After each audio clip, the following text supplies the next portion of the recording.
This video is the second part of a two-part retrospective across the entire Persona franchise. If you have not seen the previous part, I recommend that you do so, as I'll be referencing it throughout this video.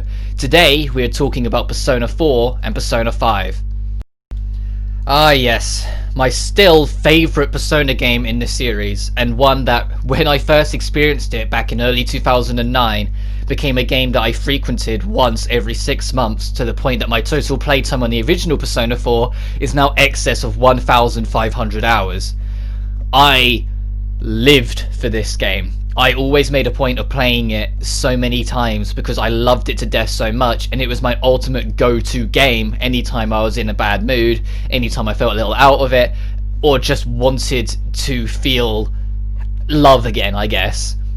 Especially going into my later years of education and how chaotic college got, for reasons I'll get to more when I get to Persona 5. Persona 4 was the quintessential video game, next to things like Devil May Cry 3 and Metal Gear Solid 3 for me, of games that I knew for a fact would stick with me for a lifetime, and truly have. Yeah, Atlas also had a hand in that with how much they milked Persona 4 specifically after its original release, but I'll get to the spin-offs at a later time. I want to talk about Persona 4 in its entirety first, and then I'll lean more into Golden and what it adds for what better and worse afterwards.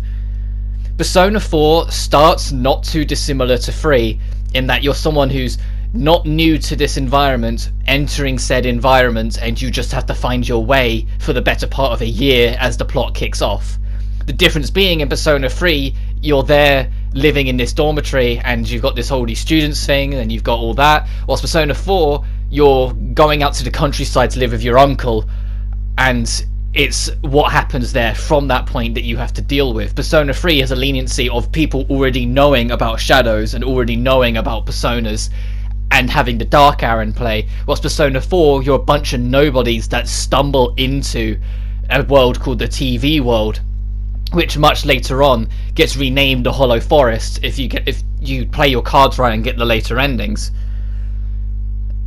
And it's from there you start learning more about the world and what's actually going on behind the scenes, as you then discover personas, discover the shadows, and start pressing through. The plot itself is also structured very differently from 3, where 3 you had a very clear set objective of hunting the shadows of the Dark Hour to rid the world of the Dark Hour so people can live freely. Persona 4 is a murder mystery instead.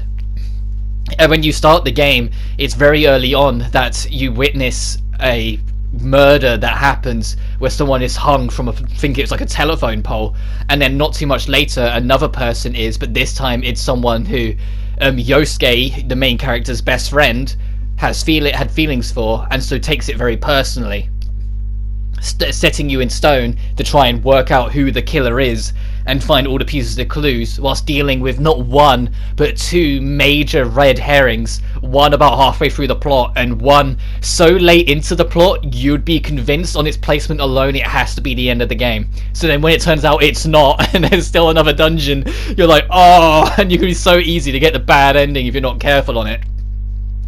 But the premise alone is an easy enough thing to get into and enjoy. I'll start on the gameplay before I go on about the story, because I know when I go on about the story I'm going to be here a while. The gameplay took what made Persona 3 work and took what didn't work and tried its damnedest to smooth things over.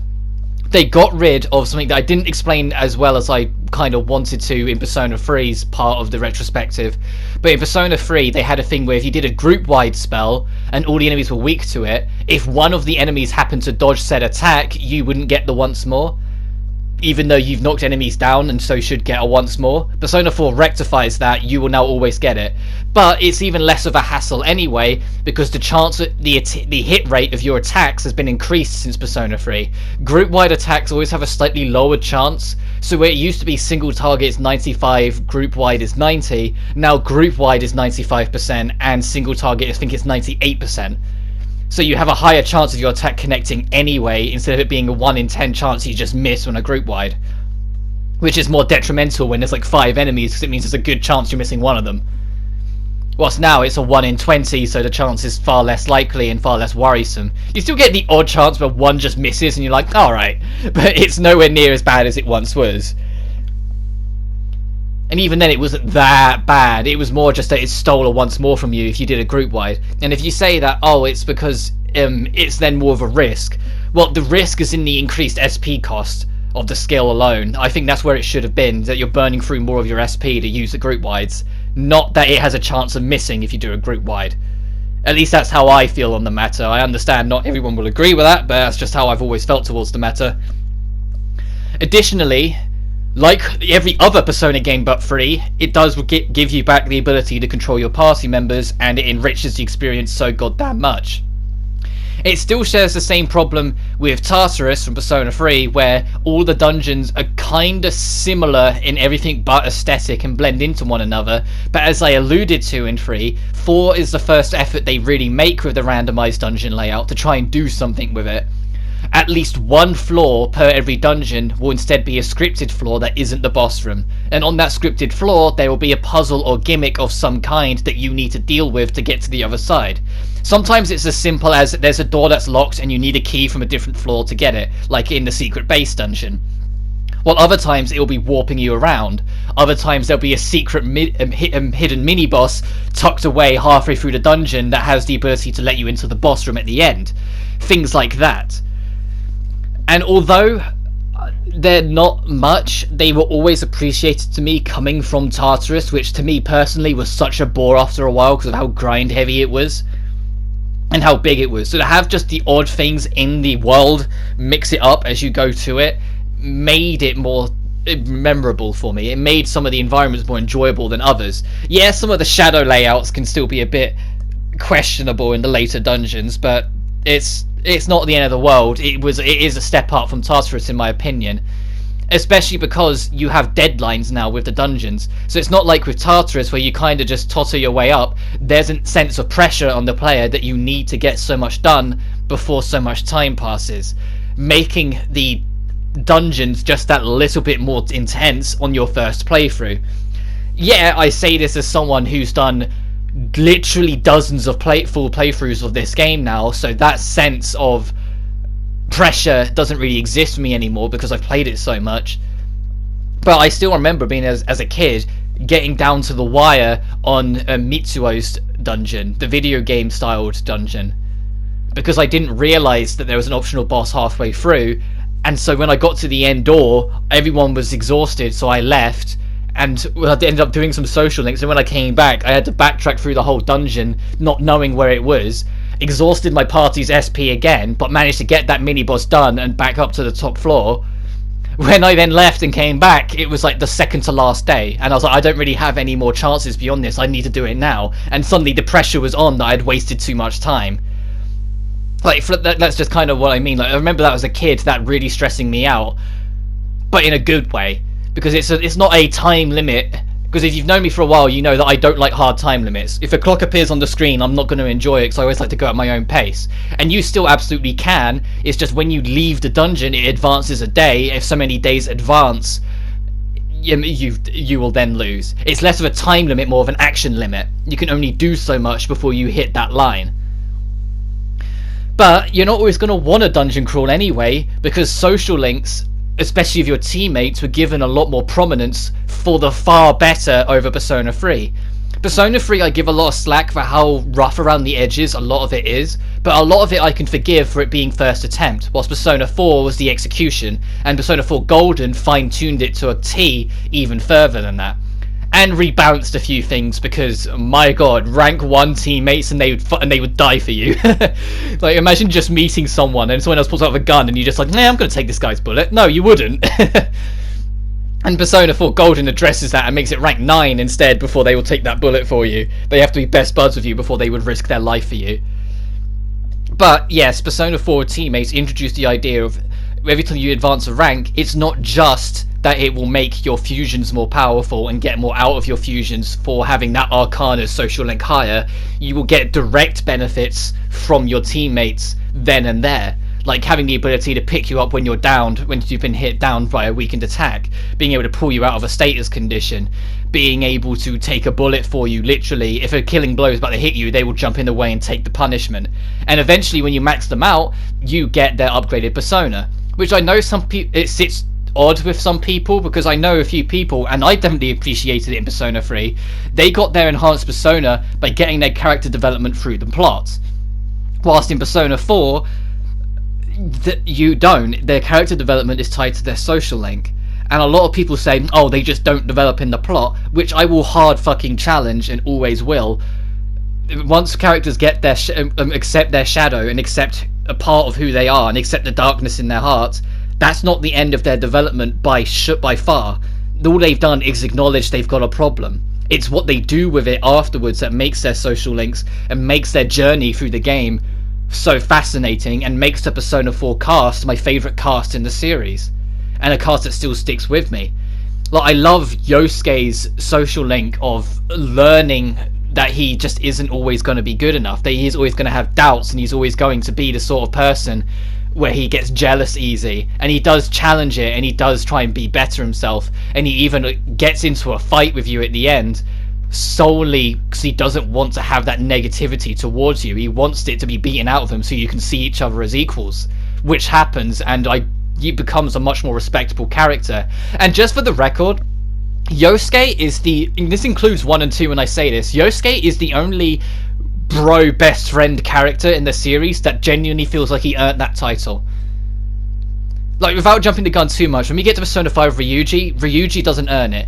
Junpei is just, at some point in the game, he just turns around and says, yeah, we're best buds, right? And you're like, we haven't hung out once. What are you on about? And Akichi and Brown in the first game as well, like, it's the same with them. It's just assumed. But when it came to the first 2 games, it's more that you're already a character in a city that's already been there, whilst Persona 3, you're moving in and meeting new faces. So it's more jarring when it's Junpei suddenly acting like he's your best mate, when you haven't had any time chatting with him, because he's just too busy getting berated by Yukari for no good reason. Whilst Yosuke genuinely feels like he earns it, he wants to be seen as an equal to you, but at the same time he doesn't want to ever be a point of negativity between you two. So he will happily do whatever it takes to prove his point and prove his worth to you, while at the same time earning your respect. And it works to not just you as in the character Yu Narukami, but to you as in the player. And I love that about him. I think Yosuke is one of the best characters in the franchise because of it, when I count as in teammates. Then you've got people like Chie, who are just fun to be around, even if their social link isn't brilliant. It doesn't change the fact she's the most easily lovable characters in the franchise on her own, because she's just got so much spirit and charisma about her. And being a tomboy, let's just say, for me personally, it's an easy ticket to make me like the character. Or even Yukiko, which her social link gets a lot of flack because it feels like she goes around in a circle.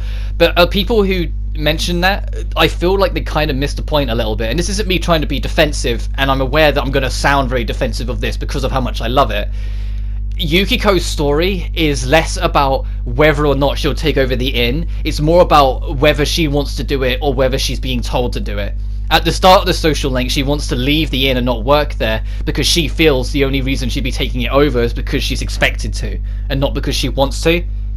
So at the end of the social link, when she decides she's going to anyway, it's because after like the reporters tried to chuck the inn under the bus, she stepped up and defended it, realizing that actually, no, she does care about the inn and she does want to do it for her reasons, not because she's expected to.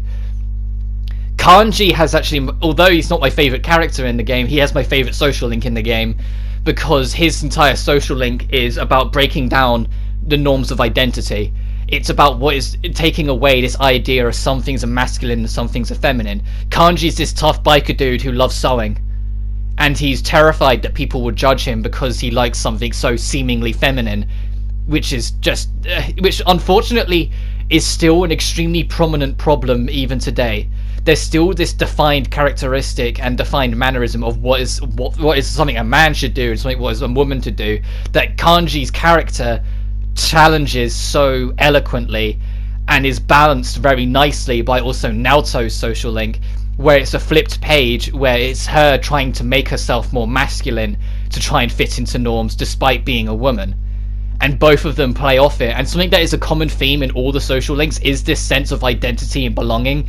No one really knows where they want to be in life, which makes sense because they're all a bunch of teenagers. The future's still ahead of them, so them not really knowing where they stand in society and what they want to do and where they want it to go for them, of course they're going to feel that way, and the way it explores in so many different avenues works so much. The only characters of the main party I've missed out is Teddy and Rise. Teddy is because he's tied to the main plot, and his sense of identity in his story is about whether or not he's even real because he comes from the TV world. And Rise is more about if people only want to see her as the idol on screen or whether people actually care about the real her underneath, eventually deciding that she will try and balance out the two to make it so people get to know the real Rise and not just the Rosette on screen. And over time, like, if you've known me when I was young, I would have told you outright that Rise is my favourite social link in the game, and it's the one I love to bits. And I do still have a soft spot for Rise as a character, and a lot of the hate she gets I think is just stupid. And I've always felt that way. It's just ridiculous, the hate that she gets as a character, when she is a really enjoyable character. Her social link just unfortunately goes in circles in not as clean of a way as some of the others do with her points. It feels like she's just arguing with herself more often than not throughout the whole thing, and so it kind of stumbles in on itself in places. But even so, especially in Golden, you should do her social link anyway, because her abilities are fucking overpowered. And it's something that Futaba kind of carries over in P5, just not as broken. They balance it out a little bit more. But Rise can just power charge and mind charge the whole party. Rise can just stop you from getting instant killed. Rise can do so much in Persona 4 Golden if you max out her social link that she should be first priority solely for those abilities. The moment you get her, you should push to try and max her out, even if you don't care for the relationship. Which, speaking of, another thing I like, and it's just a small detail, you aren't kind of pressured into a relationship like you are with P3. P3 has this really annoying thing of kind of trying to lean you in on it and then guilt tripping you afterwards, despite the fact you didn't really have much of a choice if you're just trying to max out all the social links.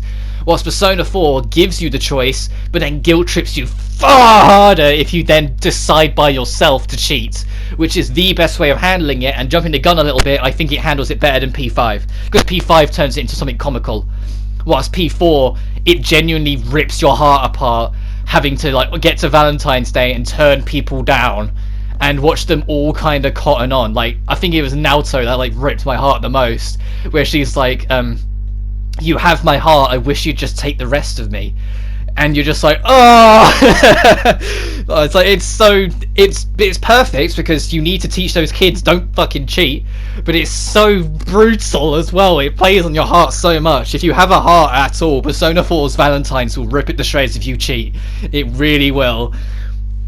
But the whole cast is so easy to love. Even the side social links, like the kid you have to teach her, or the devil arcana, or the old lady who believes she's deaf. Like, I can't think of a single social link off the top of my head that I don't like. All of them are enjoyable for some reason or another. There are some that are absolutely better than others, and some that I think are just alright, but they're not bad.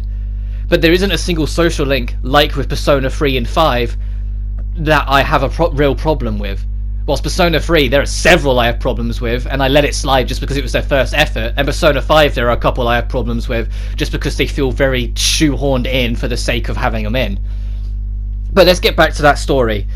Throughout the game, your investigation team, which are basically your main playable characters, will continue to grow as each person gets kidnapped by what you see on the Midnight Channel, thrown into the TV world, and then you go save them. And after you save them, they tend to join the party, because they awaken to their persona by challenging and accepting their shadow at the end of their dungeons. So what starts out as just you and Yosuke eventually becomes Chie, Yukiko, Kanji, Rise, Teddy, and Naoto, making a really enjoyable cast, even if I am going to criticize that Naoto joins slightly too late, so it doesn't feel like she gets as much screen time as she deserves. And I do think they try their best to challenge it, something they don't do in Persona 5, by having Naoto be prevalent to the plot before she joins the party for quite a while. You see her quite a lot during Kanji's story arc. And you learn more about her then and there, and you learn more bits and pieces throughout, because she's so on your case, trying to solve this case by herself. So when you meet at the end, you already know a good chunk about her character, so the fact that she doesn't get much screen time just because it's so late in the game isn't as brutal as it could be. But eventually you get led to the idea that the person who killed those first two people, both of them had ties to an affair that happened at the very start of the game, and the pin gets put on Namatame, the man tied to said affair, which is really cleverly done, because there's several scenes throughout the game where if you're paying attention, you will spot Namatame or Namatame's delivery truck.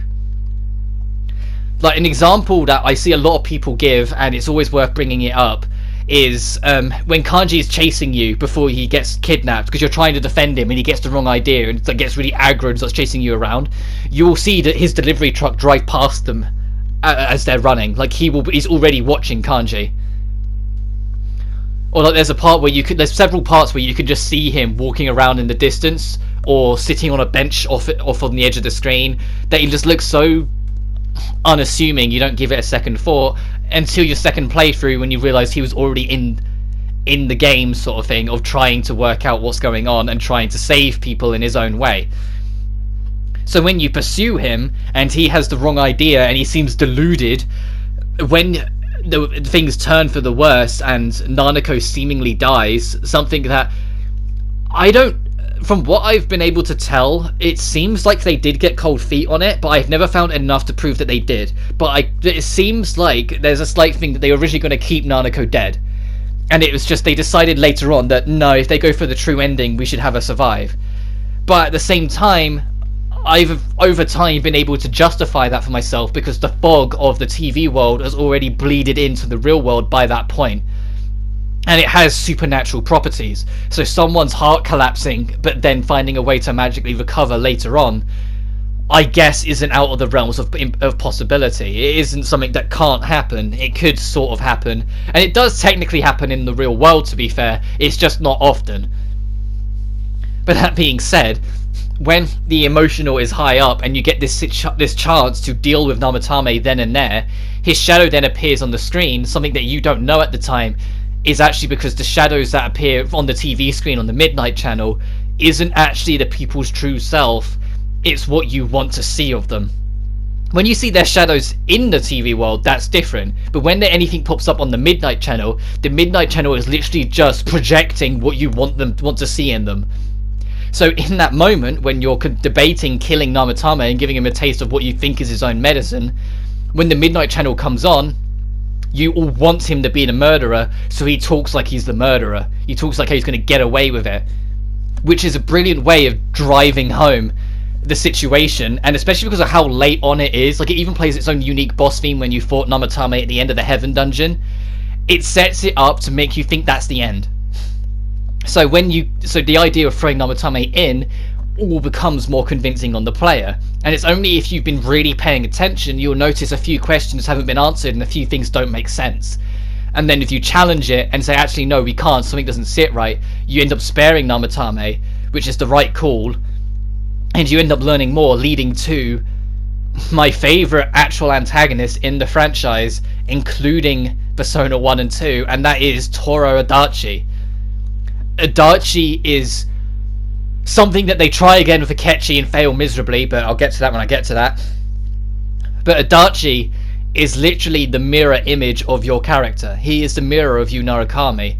In the Golden anime, which isn't good, don't watch it, but it has good music, they have a song called Yin Yang, which essentially tries to describe perfectly what I was getting at, where basically they both went through similar lives, they just saw it differently. Yu Narukami, when met with isolation, met with challenge and met with difficulty, went out and met new people, found friends, found a reason to go on through the bonds of the people he cares about. Adachi, when faced with those hurdles, faced with that isolation, just committed to the isolation and became more bitter towards the world around him. So his decisions, they both come from similar places, just seen differently, and so it becomes a more enjoyable villain to see that parallel between the two and how it reflects. Especially, and I'm going to jump on Golden a little now, especially if you do Adachi's social link added to Golden. It extends that so much and adds so much to it that it becomes extremely enjoyable and a really fun villain to challenge and take down, because you can challenge his ideals, but you can see where he's coming from. You can, even if you don't agree with it, you know why he is the way he is, and you can reason with it. You just don't have to agree. And it makes the fight against him that comes afterwards, when you chase him down in the crime scene dungeon, all the more exciting, because you could feel it between the characters. It's not like, say, Strager in Persona 3, which I neglected to bring up because they're just that uninteresting, where it feels like they're just a constant obstacle for most of the game, and it's only because the plot demands it that they really have significance, even though it doesn't really feel like they earned it. A lot of the time, especially when it comes to their boss fights, like, they're given so much presence and intimidation, and you get to the boss fights and you wipe the fucking floor of them. Like, I don't think anyone's lost to June on that final climb. I don't think anyone's lost to any of them during any part of the game. It's just that final climb when you bump into June, that fight is such a cakewalk. I don't know why that fight in particular is so fucking easy, but it is. But what Adachi, and to be fair, all the villains in Persona 4, all of them feel more genuine. Even Mitsuo, he's kind of like a stand-in villain who's just trying to take responsibility because he finds it fun, even though he had nothing to do with it. Even he gets a part of play in all of this. Even he gets something to him that makes him more interesting, even if he's just some creepy weirdo. And the thing is that Adachi, because of the way he played the game, throughout the entire game, it recontextualized all of his idiot moments where he tries to throw you off the course. It's not him accidentally throwing you off course because he's an idiot. He's him deliberately throwing you off course because he knows you're going to be onto him if it goes on too long, and he's enjoying this game. This game of murder and cat and mouse, and everyone chasing after each other, blaming each other, whilst he gets to sit on the sidelines and watch. Which gives it more of a personal anger that you want to take him down, you want to bring him to the ground and stop him at all means necessary. And so getting to do so and pushing through to the end, and then getting introduced to Amano Sagiri and getting that fucking amazing final boss theme, well, what you think is a final boss theme, there's actually more to come, makes it an extremely exciting and fascinating fight of not only proving to Adachi that you can win the argument, but also proving to Amano Sagiri that humanity isn't a species destined for ruin. And it's done in a more natural way than whatever Persona 3 The Answer was trying to do back then. It's done in a more natural way of you defeat him to prove that there are at least some humans that still care about life because you fought for yours, and making it a very enjoyable thing. And that's not, of course, the end, as we know, because we've still got... I'm going to now jump into Golden properly, because the next thing is the extra stuff added between January to like the end of February on like that going all day to Valentine's, with Marie as a character. I don't love Marie as much as some people do, but I don't hate her as much as other people do. I find that she's just there. I like how they try and write her into the plot and make her significant to everything by making her basically the capsule that holds all the fog energy, and as a spy for Amano Sagiri. So having her be those pieces of the puzzle and making it so it fits in is enough for it to work, even if it does feel a little forced compared to the original P4 that had none of that. And also the whole, if you don't save her, she'll be removed from your memories, just so then Persona 4 Original can also technically be canonical on its own, is interesting, the way they handled it, but I'm a little bit like, okay. It's just a shame her dungeon sucks. I like the idea of like changing how you work, restricting what you have, and having to use what you can find and nothing else, but it feels too tight-fisted for stuff that you don't need, especially because the fight at the end isn't that tough. It's one of the only boss fights in the franchise that requires you to know how to use resistance breaks, otherwise you're never going to hurt her outside of almighty attacks, which is a nice change of pace and nice to see that it actually gets a use. But it's not enough, and it's kind of washed over, and you're more just doing it just to see the extended epilogue, which is beautiful, to be fair. You just gotta work for it through going through that dodgy dungeon. But then when it gets to that final day, you can just leave and get the normal ending, but if you want the best ending, you need to even further investigate on that last day, return to the Junes table and discuss things, then go and find the gas station clerk, because what I didn't mention is right at the very start of the story, when you move over, the very first thing you do is shake hands with the gas station attendant. You shake that person's hand, And if you're playing the original PS2 version, your controller vibrates when you do, already giving something away. But of course, in all the re-releases, with it being on the Vita and then Steam, you don't get that magic, unfortunately. It's just what it is. But you can work out through bits and pieces that she's kind of mastermind by putting that power to enter the TV world into people. And then when you challenge her, she tries to destroy the whole world, believing that humanity doesn't have a place in it. And you have to fight her one-to-one in last final stretch to prove that you do deserve it. Making a final boss fight that, although is really enjoyable, isn't as good as Nick's, personally, but it's still a really enjoyable, great final boss that has a lot of great moments. And that end phase at the end bit is brutal, which you start summoning those world-ending storms and shit to beat the crap out of you, before your teammates will start sacrificing themselves for the final push. And all in all, it leads into my second favourite ending of the series, one that still gets me extremely emotional every time I go through it, because I love the cast so much, and saying goodbye to them just has always got to me. Then also followed up by having such a beautiful song, because Persona and beautiful ending songs just go hand in hand. Nevermore is such an enjoyable and beautiful and loving track that reflects everything that's going on, that it just always makes me tear up playing it. Making a game that I struggle to fault. I genuinely do. Yes, the dungeons have the same problem as Tartarus, but they at least tried, even if not perfect, to remedy a lot of it. Yeah, the extra content, some of it's a bit weird. Like, they get a little zany, some of the extra stuff in Golden. Like, the festival, like, there's still a killing going on. Why are we doing a song and dance festival? What's going on? But it's still enjoyable. There's still a lot going on, even if it gets a little bit cheeky and a little bit more zany, and a little bit too much into the anime side, more so with Golden than the original. Because it's more just spice of life stuff in the original 4, and they expand it out in Golden. But I've said enough, because I've already spoken half an hour on this game. This is why Persona 4 and 5 are getting their own video, because I knew I'd be talking about it a lot longer. So that being said, Persona 4 is my favourite. Persona 4 is up there as one of my all-time favourite games, and it always will be. And for me, is the highest peak of the series. So as we now shift gears. Back in 2017, I made a video called Persona 5 Changed My Life, and in that I talked about how, due to events that were going on in my current life, Persona 5 came at a perfect time to shift my perspective and help me find new purpose in life. And everything I said in that video, now I may be more critical nowadays, I still believe in. When I was in that stage of my life, I was constantly a subject of abuse, I was constantly a subject of rumours, I was constantly a subject of so much hell that I hated my life. I hated everything that was going on in my surrounding, and I wanted nothing to do with it. Persona 5 has a main character who sits into a near identical camp as I did, and I got to see my predicament, my hell, from an outsider's perspective. And I got to see them find a way through in their own way, and it was inspiring, and it was borderline life-saving for me, and I will always have the deepest respect for Persona 5 for when it came to me at what stage of my life, and I will always have a love for it because of that. Even if I am now going to start getting more critical, because as time has gone on, more problems with Persona 5 have started to arise, to the point that, unlike Persona 4, after those first 3 playthroughs I did, it wasn't until I started working on this retrospective that I touched this game again. It genuinely was something that once I did my 3rd playthrough, I put it down for 3 years straight. Also, I'm going to be talking almost entirely from the perspective of Persona 5, not Persona 5 Royal, for the simple reason I have yet to play it. I know some things of it in advance, because I wanted to keep on top of it in case things get changed, which it does.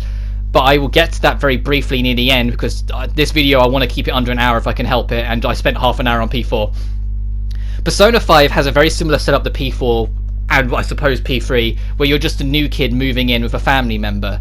The difference is it's a big city and you're not welcomed in, you're kind of just brought in because you have a criminal record and your parents pretty much don't want you, and so you're living here for the year whilst you're on parole. And so the setup of it comes from a place of hatred.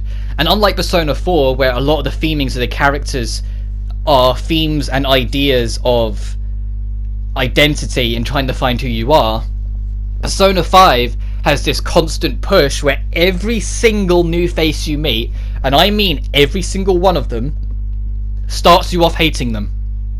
The very first interaction you have with them, they do everything in their power to make you not like that character. and then afterwards, from the very moment they've done enough to make you disinterested or uncaring or straight up don't like the character, they then do everything in their power to change it around. They do everything to try and make it that by the end of it, it's the whole you've read them wrong and their true self is a far more beautiful person that you'd want to be around, and that's what they're going for.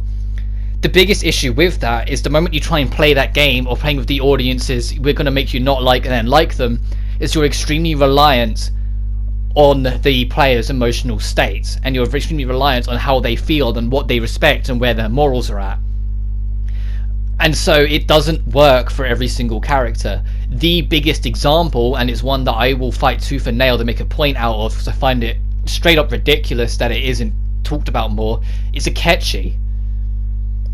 Akechi is introduced the same way. He makes himself extremely suspicious to you because the writing demands it, and then at the end they try and make it so you instead feel for him, empathize with him, and care about him.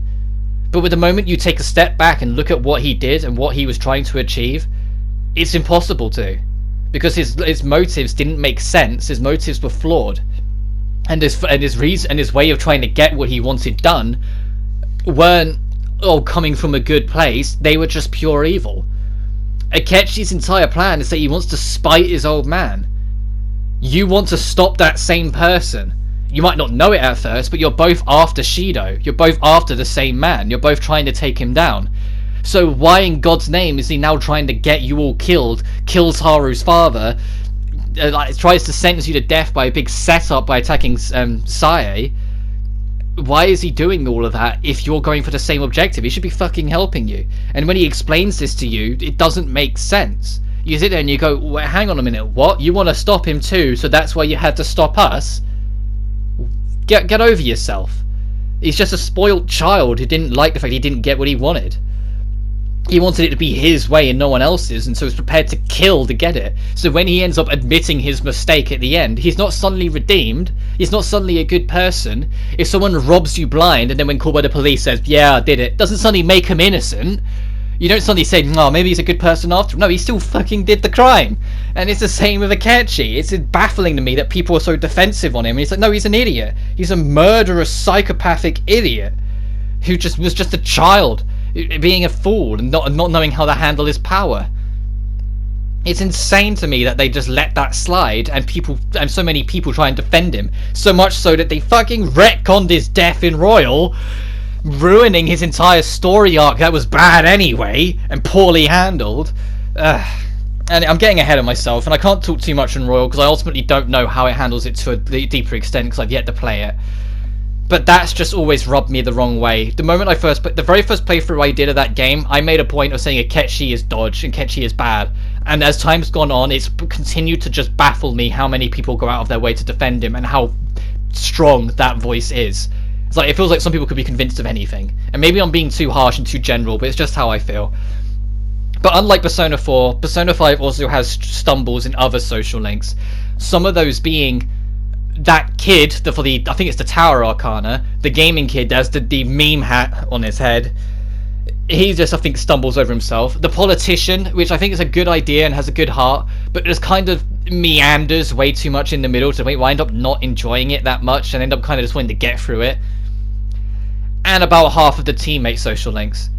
It felt like they were trying to strike gold again by having the entire party have their own social links, and there is good to have the social links this time around across every social link, not just the team members, as I'll get to in a sec, but it doesn't hit as many margins. It feels like they were trying to work out what to do with some characters, but they were already writing them while still trying to work it out. And so some characters stumble around for 8 ranks, and then suddenly on 9 and 10 they introduce something and wrap it up and be like, oh, let's see, they learned something. And you're like, you didn't carry me for those first 8. Anne is a good example. Makoto, oh my god. Makoto is I'm actually going to detour, now it's come to my mind. Makoto has such an unfortunate social link, because you spend 90% of her social link not even about her. And she's the one you're seeing. Like, she's the one you're going to visit. She's the one the social link is about, and almost all of it is about her worrying that her friend is getting abused. Or is going dating the wrong guy. And you're like, I don't care about this. Makoto, stop. And you end up not getting any time with her. And so she doesn't get much development until at the end she's like, no, maybe I just need to let things go as they are. and not push things that far. And it's like, that doesn't feel like much of a lesson. Oh, but now you can date her or not. Okay. And it feels like such a waste, because Makoto's such a great character. Like, Persona 5's playable cast are great characters, often poorly used. Ryuji is a good example. I already said that he's not Yusuke. He's not Yosuke like that. He's not as good. He doesn't feel like he earns the best friend status. He just feels like he's an idiot, an overhated idiot, but it's still an idiot who just says the wrong thing at the wrong time, gets everyone in trouble, and then kind of goes, my bad. And you're like, Ryuji. And then you go through his development, and you can see his hardships. You can see his loyalty to his mother. That is really admirable. But it doesn't do enough with it, and it just feels like it kind of meanders and stumbles over itself. I said, Anne, I can't help but compare to Lisa to Persona 2, because they both have similar starting points, where they're both people from the US that moved over to Japan. And Anne is a fun character. It's just she pales in comparison to Lisa, where Lisa was the best of Chie and the best of Anne put together, and has one of the most terrifically dark backstories I've ever seen a character have in Persona. Making Lisa, although Chie is probably one of my favourites, Lisa the best written of the lot. A lot of people say that Chie and Anne are just discount Lisa, and I see why. I understand why that's a shared thought, and that is a thing.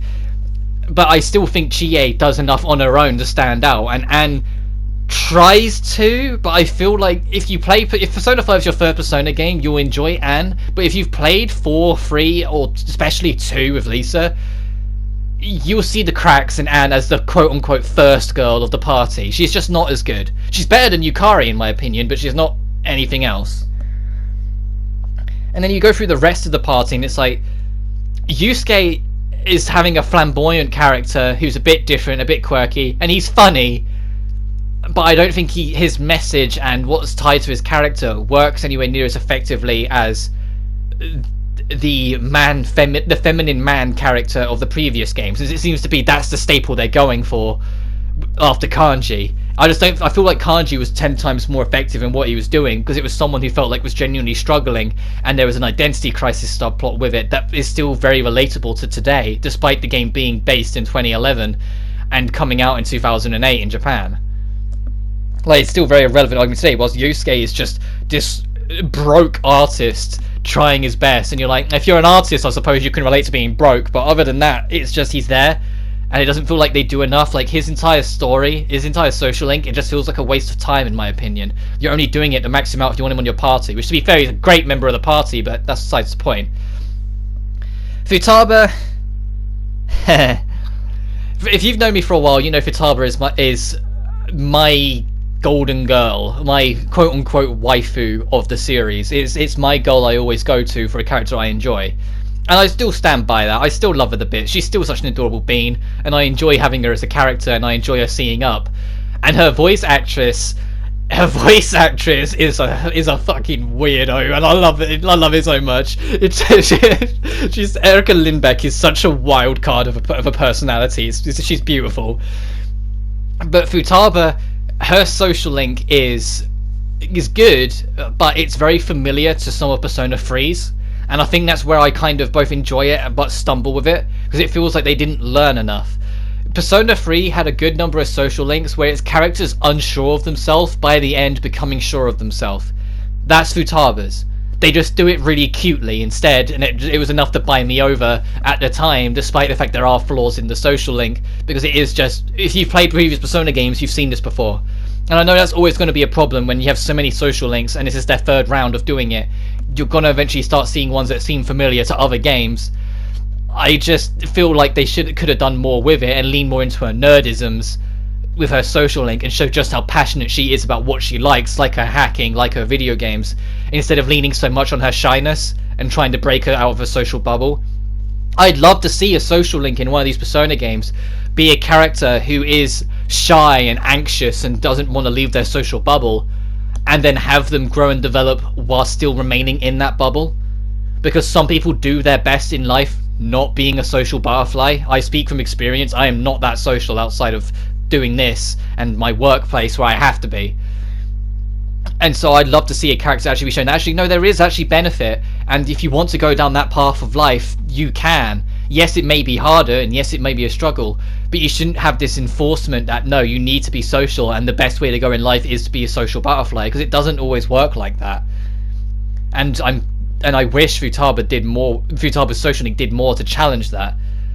Haru, as I was alluding to with Naoto, gets the worst end of the stick of Naoto's problem. Naoto's problem is that it felt like she was added too late, but they tried to make up for it by having her involved in the plot up until that point. Haru is not only added way too late, she has 0 screen time until she's introduced. And she's also introduced in by far the worst story arc in any Persona game, out ignoring the answer. Morgana's flippant story arc, where for no fucking good reason he gets pissed off, convinced he's worthless, hates the whole party, and runs away after one bad comment. Ryuji, like, a lot of people dig on Ryuji and say Ryuji's the reason why that happened, and although technically yes, he was the one that said it and set it off, I'm gonna throw blame on Morgana, because Morgana throws shit at Ryuji every 2 seconds for the entire game. Ryuji makes one fucking comment back, and suddenly Morgana's, I guess you will hate me then, fuck you guys, and leaves. Shut up, Morgana. I'm gonna make a point of saying that now, because I didn't talk about Teddy that much in the Persona 4 part. To have that quote-unquote mascot character, Teddy wins by a country mile because he plays into the theming of identity. And he plays into it really well. And him being a shadow, and him trying to find his own humanity and his own reason for existing anyway, is really well handled and really enjoyable in his social link and his character. Morgana's just a bitch. He's just a punk asshole throughout the whole game that learns nothing other than he used to be a part of the prison system that you meet in Mementos, and like that's it. He learns of his past, but he doesn't learn any lessons. He's still a prick at the end of the game as he is at the start, and he's just not an enjoyable character. He's just a little shit. You just want to kick him. And he's just not a good like icon-like character. And when they eventually have a talking dog character in Persona 6 to make that the mascot, they need to take more cues from Teddy than Morgana, and I really hope they do, because Morgana's just a pain. He's just such a flawed character that they don't challenge or try and work on throughout the game. And maybe that's the point, because he's the only one that's not human, but then it just feels like, I don't know, it just feels like what you're trying to achieve here. And it's enough to tempt people to date Anne just to cuck him, just because, you know, screw that cat. But there's flaws in a lot more of the party. The party is still enjoyable, and I still like a lot of them. It's just there's so many more flaws in them, and I don't know how much of it is because of how many years had passed since Persona 4's release. Like, it took them nearly a decade to release Persona 5, so I don't know if just the writing team changed and their style changed and things just became a bit different over the years, but it just felt like it didn't strike gold again like it did with Persona 4, and especially Persona 4 Golden, ironically. And so I can't give it too much credit, but at the same time I do understand that parts of it were rushed at the time, and you can see it in the original release. I don't know how much Royal adjusts and fixes, but that is what it is. Persona 5 gameplay wise though does address a few things I had with 3 and 4, and brings back gunplay like Persona 1 and 2 did. It's not as overpowered as it was in Persona 1 and 2, but it is very existent, and having it as an extra tool it's very much appreciated. They've reworked it so you have limited ammo though, which I'm a bit standoffish on, but it is what it is. I guess they had to think of something. It's just, in the original, it was probably the main reason why it was so overpowered. You had unlimited ammo, it just, you spent the whole turn the moment you fired one bullet. You had to fire the rest. So you would just empty out a whole clip on someone as you went, and it was just what you did. It's how you handled it. And especially in Persona 1, gunplay was badly overpowered in Persona 1. It really was. I know like I have a soft spot for Persona 1 being my introductory, but I can't stress enough that game is rough, it's old, it's dated, but gunplay, it just rips that game in two. You get a good Persona and a good gun, you win. Even in the Snow Queen quest, with its 3 dungeons and the big boss at the end, which isn't even that hard, but I'm getting off topic. I'm talking about Persona 5, and I've got 10 minutes left before I reach the end of this hour, and I want to wrap this up. Persona 5 story is sort of a whodunit as well, but not to the same extent. It's more that you're trying to stop the bad, nasty adults, and it becomes more episodic of every time there's a new bad guy you're trying to hunt down for some reason, and you go out and deal with it before you know the time limit, like in Persona 4. And although it's interesting, the almost villain of the week style of it didn't make it as consistently investing as it was in Persona 4, trying to work out who did it, and every time you did a dungeon you got an extra piece of the puzzle that you could try and put together to work it all out at the end. And the way they wrapped up the original felt extremely rushed to try and make it end on Christmas. And like I said, I can't speak for Royal. I know Royal adds a new dungeon and a new final boss, and I will probably make a smaller follow-up video when I eventually play Royal at some point, probably after Christmas. When I go into 2021, I plan to kind of go back on a lot of games I missed and start cleaning up, because Royal was the game I was going to pick up at launch and just didn't, because I couldn't justify the full price for just a director's cut version of Persona 5. But now its price is lowered, I'll consider getting it, but I'm getting off topic again. But the story does have holes, it does have issues, and the way the team is built up doesn't feel as natural as it did in Persona 4. Yet it feels like people are just kind of thrown in, they awaken to their personas. The animations are cool for them getting into their personas, but the game has a lot of style, but is missing some of the substance that it sometimes needs. But I don't think it's a bad game at all. I think it's a really good game, and I think it's in the middle of the road for the series. I think it's better than Persona 3 and 1 as an entire experience. I'm not talking just story here. If we're talking just story, Persona 5 is a lot lower down the list. If we're talking the entire experience, that includes gameplay, music, characters, the works, I think Persona 5 is dead in the middle of the franchise. I think it's better than 3 and 1, but worse than 2 and 4. And so it's just this awkward thing where I enjoy a lot about it, but it has a lot of problems. The biggest issue I want to bring up, though, is that it has a fan base that I don't agree with. Persona's fan base, especially the fan base directly that has evolved from Persona 5, have become a little notorious now for how awful they are. And I know a lot of fan bases, when they get big, have a tendency to get overwhelmed by bad eggs, because it feels like way too common. I mean, look at Sonic, no one agrees with anything. Look at Devil May Cry, it's split down the middle, because of people who want to treat every player that wants more features as elitist, versus people that just want the game to be the best it can be. It's such a stupid fucking the split. But anyway, Persona 5's audience is that everyone wants to butt in with real world affairs and pretend it's something the Phantom Thief should solve. And it's like, do you have any idea how insensitive some of that is? When you're talking about political monsters that suddenly die or something bad happens to them, and they're like, it's a good thing the Phantom Thief. Shut up. It's just such an insulting system and way that they handle it from beginning to end that it makes me question why they bother. And it's like, where are your morals at to think that this is appropriate, sort of thing. And it's just, I always make that point, is that the fan base kind of pushed me away from Persona more and more over the years. And this problem kind of bleeds into the spin-offs. I don't need long to talk about the spin-offs, because there's only one that I care about. The rest I feel like are just there to pad it out. The only one I think is worthwhile and worth trying out are the Arena titles. Arena and Arena Ultimax, because they are genuinely enjoyable fighting games that put their heart and soul into making the most of it, and continue the story of Persona 4 in a way that's interesting without harming the original in any way, like the answer does with 3. But all the rest, the dancing games, don't mean anything, and it feels like they're a waste of time, and I enjoyed them as a distraction, but I don't enjoy them and feel like they're worthwhile your time in any other sense of the word. The 2 Q games, I know some people like them, I don't like them at all. Both of the Q games feel like they're deliberately undercooked and are missing core things that made even Persona 1 more enjoyable. And I just feel like they're a waste of time. People let off with everything because they're on the 3DS, despite the fact they have glaring issues. And Scramble, I'm sure it'll be alright. I'm just done with the spin-offs. I look forward to either an Arena game or Persona 6, and that's about as far as I take it. I feel like the spin-offs only harm the integrity of the series.